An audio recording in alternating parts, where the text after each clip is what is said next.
Como escolher um gráfico para o seu projeto de análise de dados. Aqui eu resolvi trazer um post do Carson Avelar, ele é analista de operações. Vou deixar o link do LinkedIn dele na descrição, ele sempre traz esse tipo de conteúdo lá no LinkedIn dele, mas eu resolvi pegar aqui uma imagem que ele colocou em um post, justamente para a gente conseguir ali ter algumas métricas para a gente definir o que é necessário para a escolha do gráfico. Primeiramente, ele coloca aqui um passo a passo e a primeira coisa é você definir o objetivo do seu gráfico. O que você quer comunicar e qual é o seu propósito. Um gráfico nada mais é do que um resumo, galera. É um resumo ali dos dados que você está querendo analisar. Então, é importante você observar isso justamente para você não colocar nenhuma informação redundante ou até mesmo colocar informações desnecessárias que vão dificultar a visualização do gráfico. E justamente as partes interessadas também. Então, justamente quando você vai fazer uma apresentação ou vai apresentar esses dados, muitas das vezes as partes envolvidas naquele processo, elas também não estão relacionadas só à área da tecnologia. Então é muito importante a gente identificar isso, o que a gente quer comunicar e qual que é o propósito do gráfico, justamente alinhado com as partes interessadas ali naquele gráfico. Segundo, você tem que entender os dados que você tem que colocar no gráfico, né? Classificar eles. O terceiro, organizá-los da melhor forma para que o gráfico fique legível. Depois você vai escolher o gráfico, adicionar elementos, criar uma narrativa atraente, porque você está contando uma história. Um gráfico é sim você contar uma história, você contar ali o que está acontecendo baseado naqueles dados. Depois você vai revisar e ajustar e depois finalizá-lo. Aí aqui ele traz alguns gráficos e a gente vai fazer aqui uma comparação deles. Primeiro, quando você quer comparar valores, nada melhor do que escolher o gráfico de colunas ou o gráfico de barras. E aqui também eu trago alguns exemplos. Por exemplo, no gráfico de colunas, você pode comparar valores de diferentes produtos e analisar a receita mensal por departamento. Então, quando você faz um gráfico, você está resumindo. Então, aqui você vai ter duas variáveis. Você vai ter aqui no caso, por exemplo, no caso dos produtos, você vai ter o produto e vai ter o valor dele aqui. Você está comparando duas coisas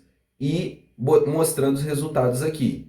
E no gráfico de barras, você tem a comparação da distribuição etária da população e analisar o número de alunos de cursos diferentes. Então, você tem essas duas opções para comparar valores, seja ele com o gráfico de colunas ou gráfico de barras. Já quando a necessidade é capturar tendências, você tem a opção de usar o gráfico de linhas, que exibe tendências de dados ao longo do tempo. Eu gosto bastante de usar o gráfico de linhas quando você precisa ali relacionar algum número, algum valor com o tempo decorrido. Ele fica muito legível e fica muito claro, além do gráfico de área, que exibe mudanças ao longo do tempo, enquanto foca no valor total em uma tendência.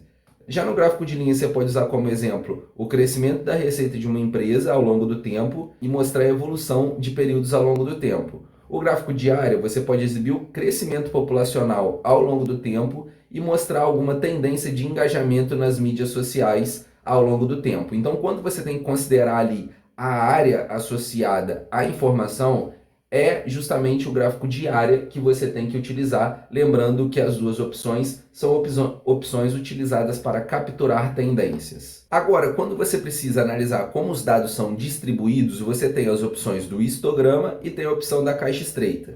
O histograma ele vai exibir a distribuição de frequência de um conjunto de dados usando barras verticais. Você pode usar como exemplo, examinar a distribuição de uma pontuação de testes e mostrar a distribuição da altura de alunos de uma turma. Já a caixa estreita, você vai exibir uma variação dentro de um conjunto de dados. Então, por exemplo, quando você tem que comparar a distribuição de preços de imóveis em bairros diferentes ou analisar a variabilidade dos tempos de fabricação de produtos.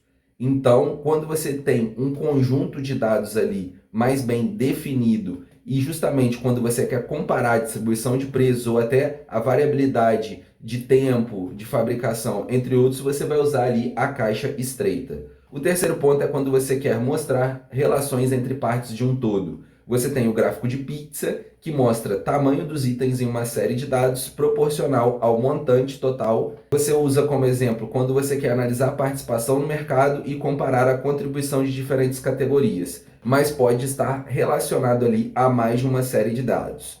Os exemplos é quando você quer mostrar as vendas de produto por categoria e exibir os resultados de uma pesquisa. Quando você tem poucas categorias, o gráfico de pizza ou de rosca, ele fica bem legível. No caso aqui, você tem 3 variações e 3 variações aqui dependendo da cor. Quando você tem mais categorias, o ideal é você utilizar um outro tipo de gráfico. Você pode usar até um gráfico de coluna ou você pode usar também a coluna empilhada. Porque aqui, como no exemplo, mostrar a repartição da receita por produto ou serviço ou mostrar a alteração das partes de um todo ao longo do tempo, você aqui vai ter várias categorias de produto ou várias categorias de serviço. Se você colocasse isso no gráfico de pizza, ficaria muito ilegível. Lembrando sempre, um gráfico vai resumir informações, vai deixar as informações claras. E para isso é preciso que você também analise quantas categorias, qual é o tipo de dado que você quer analisar, justamente para deixar a informação o mais clara possível. Isso é muito importante. Quando nós queremos identificar o relacionamento entre diversos tipos de dados, você pode utilizar o gráfico de dispersão ou o gráfico de bolhas. O gráfico de dispersão ele vai exibir a relação entre duas variáveis usando pontos. E você pode utilizar como exemplo ao relacionar a idade e a renda de um grupo de pessoas e verificar se o tempo de entrega influencia na satisfação dos clientes. Já o gráfico de bolhas, ele exibe a variação do gráfico de dispersão e pode ser utilizado para visualizar a relação entre população e expectativa de vida em países diferentes ou analisar a correlação entre o preço de vendas e lucro de um produto. Então, galera, como a gente pode observar aqui, o porquê a gente está utilizando o gráfico é muito importante. Então, quando você precisa analisar dados, é sempre importante você entender que o gráfico é uma ferramenta fundamental para você conseguir incentivar e não mais que isso também ali envolver as partes interessadas naquele processo para que medidas sejam adotadas e planos sejam realizados para que aqueles dados tenham uma melhor performance. Então, é sempre importante você analisar esse tipo de informação para realizar ali as suas análises e os seus gráficos da melhor forma possível. E, novamente, o Carson Avelar faz muitos posts lá no LinkedIn dele em relação a isso e vou deixar o link do LinkedIn dele aqui na descrição desse vídeo. Eu vou ficando por aqui, espero vocês no próximo vídeo. Valeu!